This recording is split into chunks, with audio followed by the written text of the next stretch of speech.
So in this video, I'm going to show you exactly everything I'm doing for the month of April. So let's get right into it. First things first, most of the things I'm going to mention in this video is really done towards the middle and back end of April because the weather is still cold, especially at night. We're still hitting nighttime temperatures of 40 degrees. Still too cold to do a lot of things I'm going to mention, but I'm still going to go over it, and hopefully I'll share with you exactly what I do and you'll get a better understanding. Maybe you can apply it to your own lawn care. Back in the month of March, there wasn't much to do besides your pre-emergent applications and your mowing. I started mowing in March mostly to really scalp the lawn. Now that we're in the month of April, you can expect to start mowing a little bit more often. Right now, it's probably going to be every 2 weeks or so. So once every 2 weeks, you want to get out there and start to mow. But again, you're going to have to play it by ear depending on exactly where you are.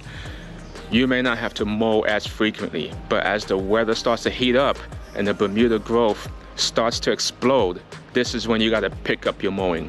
One of the most important things you need to start doing, and I'm telling you right now, it's about 50 to 60% of the job is to get in the habit of consistently mowing your lawn. So even though right now it's once every 2 weeks, at some point it's gonna pick up and be once a week. And then during the heat of the summer, you're gonna have to pick up that mowing even more.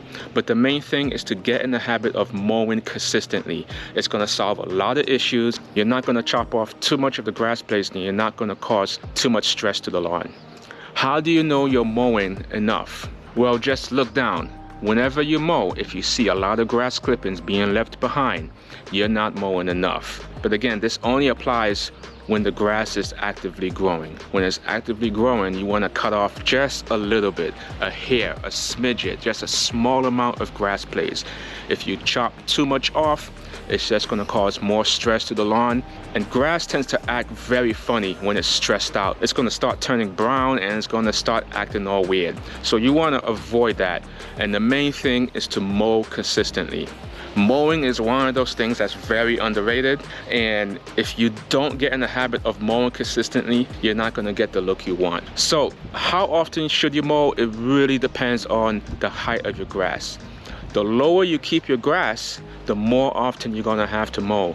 So people with reel mowers, what you may or may not know is that when you reel mow, especially when you're cutting below 1 inch, like 0.5, 0.75 inches, 0.25 inches, you gotta mow often. You pretty much gotta mow about every day or every 2 days at the minimum. If you let 3 days pass by, it's just gonna be too much to mow and you're still not gonna get the look you want. Assuming you're not using any growth regulators, when you reel mow, you're gonna have to mow that often, every 2 days at a minimum. If you're using a rotary mower, and you're keeping your height of cut a bit on the higher side, about 2 inches, 2.5 inches, you can usually get by and mow once a week. But again, it really depends on how much you fertilize your lawn and how hot the weather is and whether you irrigate or not. All those things count and add up to the growth of your Bermuda. So the more you irrigate, the more you put fertilizers, the faster you're gonna get the growth. You can put the most expensive fertilizer you can find on the market. You can put all types of magic juices on your lawn, but if you don't mow consistently, you're not gonna get that look. Now, as I walk out here, you can see certain spots of my lawn are starting to turn green. It's waking up out of dormancy. This is expected. Mind you, I did not fertilize. This is all from scalping. When I scalp, it's going to expose bare dirt, and that area is going to warm up faster, providing an early green up. As I pan over here, you can see some spots are still dormant, but a little bit of green mixed in. But over here, this hill here is all greening up much more faster than the rest of my turf. And the reason why is because of the sun. So this area gets a lot of sunlight, and that's the reason why the hill is green. As I pan down here, you can see this is dormant. Again, the reason why is sun. This area is not exposed to as much sun as the hill. And the reason why is because of the house. The house provides some shade along with this patio roof right here. That's gonna shade out this area. But eventually it's gonna wake up. It's just gonna take some time. We're still in April. I'm not worried at all. This happens every single year. You gotta understand the way the sun moves will affect different areas of your turf. Some spots are gonna become greener faster, while other spots will be late to the game. But over time, it's all gonna green up. Second thing I'm gonna do is work on my fertilization window. I'm gonna wait until the weather is a bit warmer. Usually the nighttime temperatures I want to see around 55 and up, and the daytime temperatures around 70, 80 degrees. So when that happens and it's consistent, this is when I'm going to go out and fertilize my lawn. What I like to do is to go at the light rate. I want to lightly fertilize the lawn because the lawn is still transitioning. Although you can see some green up, it's still in that transition phase. So you don't want to put too much fertilizers on. You want to just gradually wake it up. So towards the middle or the end of April, I'm going to put down my first fertilizer. The type of fertilizer you use is really depending on you and what you can afford. But the main thing is I like to go at the light rate and then work from there. As the weather starts to pick up and the temperature starts to rise, this is when I'll go ahead and start fertilizing my lawn even more. Also for the month of April, I'm going to go ahead and work on my core aeration. This is going to be more towards the middle and back end of April. I want to make sure the grass is actively growing before I decide to core aerate. So I'm on the schedule right now and I outsource this work, and a company is going to come out and core aerate my lawn for me.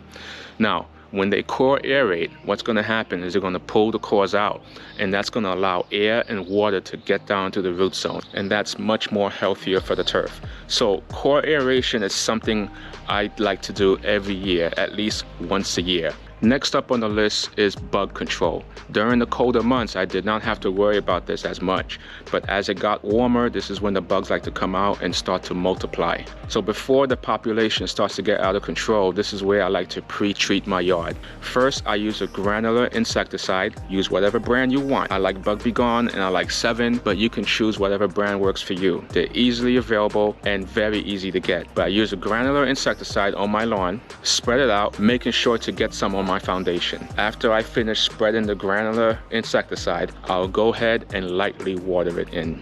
This will start the activation process and it's going to take care of all your crawling bugs. I also like to use an insecticide in a hose and bottle. Typically what I do with this is spray my bushes anywhere where there's shade and along my woodline fence. Doing these combination of treatments is going to give me a head start on the bug population. The goal is to try to keep it down as much as possible. With the granular insecticides, I usually come out and retreat every 3 months. But when I'm using the hose end on the woodline areas and along my bushes, I usually retreat a little bit more often depending on how much it rains, because the rain will wash away the product at a much faster rate. One of my favorite baits I like to use is the fly bait. What's that going to do is attract all the nearby flies into this bait, and it's going to trap it. Once the flies are trapped, most of them cannot get out and they'll usually die in there. And it's very easy to actually set this up. Just make sure you set it up away from your home, and I like to hang it on a tree branch. This is going to help control the fly population, so this way as I go out and cook on the grill, I don't have to worry about flies as much. And the last thing on the list is mowing. I know I mentioned this before, but this is just to stress how important mowing is. When you mow consistently and you mow often, you're going to cause less stress to the turf and you're going to have a better looking lawn. Hope you found this video useful, and if you're new to my channel, be sure to subscribe for more future content. Thank you so much for watching, and I'll talk to you later.